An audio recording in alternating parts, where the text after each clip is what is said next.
Once upon a time, there were 100 million people. They had different interests, different beliefs, different occupations, but for the most part, they got along pretty well. Then one day, a gang of a few hundred people showed up. Need to zoom in some more to see them. I know they're there somewhere. Zoom in. There they are.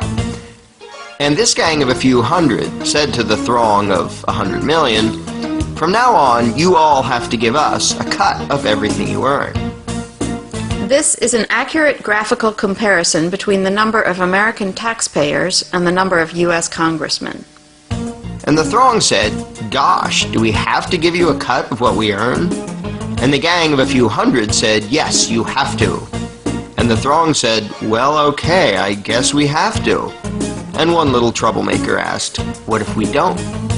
The gang of a few hundred didn't like this and said, "If you do not comply, we shall unleash upon you our legions of enforcers."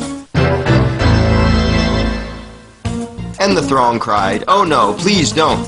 We will comply, we will pay." This is an accurate graphical comparison between the number of American taxpayers and the total number of IRS employees. Time went by and the gang of a few hundred said, "Now we want more of what you earn." And this kept happening over and over again until eventually some of the throng were paying almost half of what they earned to the gang. Whenever the gang demanded more, the throng would say, "Golly, we're already having a tough time. Do we really need to give you even more?" And the gang always said, "Yes, you must, or we shall unleash our legion of enforcers." Now the gang of a few hundred was getting trillions of dollars every year, spending it on wars and pyramid schemes, giving away goodies to their friends, buying influence, and doing lots of other things. And some of the throng started saying, "We don't really like the war you're waging with the money we give you. Do we really have to be paying for that?" And the gang said, "Yes, we demand it. Don't make us send out our legion of enforcers."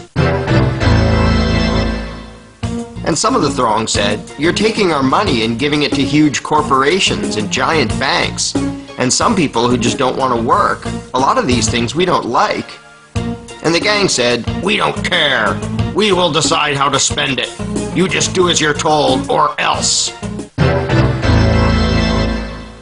And the throng said, "Okay, I guess we have to." But eventually the throng got so fed up, so angry, that they took a drastic step. One day they said to the gang, "We don't like what you're doing. We want a new gang."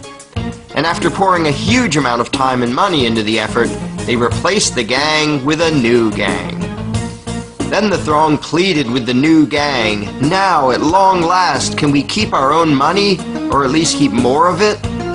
And the new gang said, "Sorry, but after much discussion, we've decided that you can't. You have to keep giving us what you've been giving, in fact, a little bit more than before." The throng was distraught and said, "This is dreadful. But after all, what choice do we have? I mean, they say we must comply, and they have that scary legion of enforcers.